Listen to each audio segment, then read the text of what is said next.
Laissez-moi vous raconter une histoire. Comme chaque été, Samir, Bob et Jules, qu'on peut qualifier comme les meilleurs amis du monde, se rencontrent pour faire le bilan de l'année et se mettre à jour les uns et les autres. Les trois amis se connaissent depuis l'enfance. Ils ont passé des moments inoubliables dès leur jeune âge. Joie, tristesse, bonheur. Les trois amis ont tout partagé. Ils ont aussi partagé succès et échecs. Surtout en termes de relations amoureuses. Mais en réalité, ils ne sont pas très satisfaits à ce niveau-là. Ils ne sont pas fiers de leur succès avec les filles, surtout à leur âge, 20 ans, le pic de la jeunesse, le moment idéal, voire parfait pour kiffer la life et croquer la vie à pleines dents. Les trois amis ne sont pas contents, du tout. Ils savent qu'ils peuvent faire mieux, mais il y a un truc qui cloche, un truc qui manque. Une bête noire leur pourrit la vie. Ils ont beau sortir en boîte, au bar, pub et compagnie, rien n'y fait. Ils sortent aussi en pleine journée pour faire des rencontres spontanées, mais toujours rien. La misère. Il fallait faire quelque chose. Il était grand temps pour agir. L'heure du changement a sonné. Samir était le premier à parler. « Jules, quand tu parles avec une fille, tu clignes trop des yeux. C'est pas normal, tu bouges aussi tes mains de façon nerveuse, et t'as l'air d'un imbécile. » Jules, muet comme une tombe, plongea dans une réflexion profonde et réalisa qu'il ne se rendait pas compte de son problème des yeux.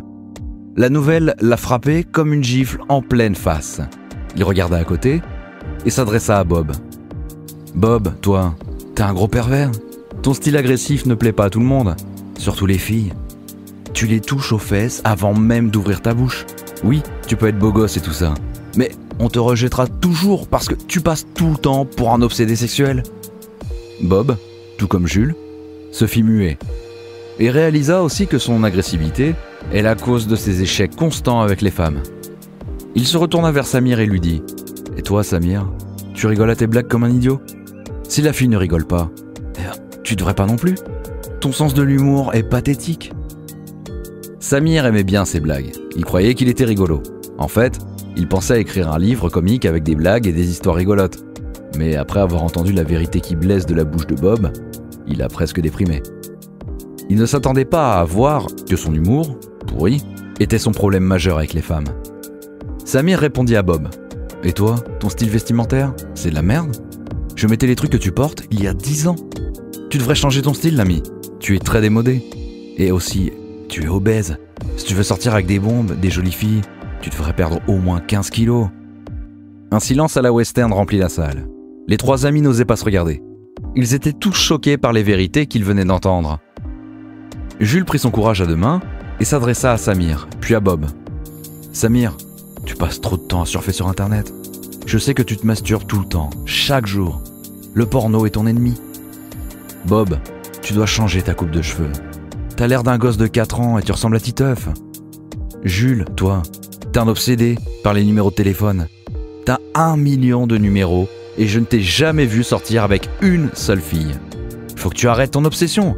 Au diable les numéros de tel et focalise-toi sur la séduction. Intéresse-toi à la fille et pas son putain de numéro de téléphone. » Et puis, un truc intéressant se produisit. Chacun des trois amis a pris une feuille et a commencé à noter ses défauts et les améliorations à faire. Les trois potes ont laissé leur ego de côté et ont accepté les critiques de l'autre. Ils ont enfin osé dire les trucs qu'ils n'arrivaient pas à se dire avant, alors qu'ils étaient de meilleurs amis. Au diable l'ego. Ils ont passé toute la nuit à partager, à critiquer, à parler, à discuter, à échanger. C'est leur ego qui empêche les hommes d'être égaux, disait bien Claude Frisoni. Le lendemain, les trois amis se mirent au travail. Samir a acheté des manuels de comédie pour les étudier. Il a aussi commencé à regarder des séries comiques comme Two and a Half Men, le fameux Charlie Sheen, et pratiquer ses blagues pour les perfectionner. Samir a aussi réduit le taux de masturbation à 1 fois par semaine.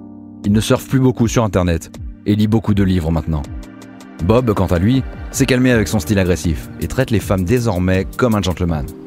Il a aussi contacté un coach en relooking pour changer son style et apprendre à bien s'habiller. Et en plus, il s'est inscrit dans une salle de sport et a perdu plus de 8 kilos. Jules a contacté un opticien pour son problème des yeux. Il porte de jolies lunettes, très stylées maintenant, et ne cligne plus des yeux. Il a aussi compris qu'un numéro de téléphone ne vaut rien et a commencé à s'intéresser à la personnalité de la fille au lieu de viser une série de chiffres qui ne veut rien dire. 1 an plus tard, les trois amis n'ont malheureusement pas pu se voir plus de 2 fois par mois. Ils étaient tous occupés avec leur petite chérie et leur nouvelle vie. L'été suivant, ils ont planifié de faire un voyage à Santorini en Grèce avec leur petite copine pour célébrer leur amitié et enterrer pour de bon leurs égos surdimensionnés. À suivre. Morale de l'histoire. Au diable, l'ego surdimensionné. Ouvrez-vous aux autres et acceptez leurs critiques.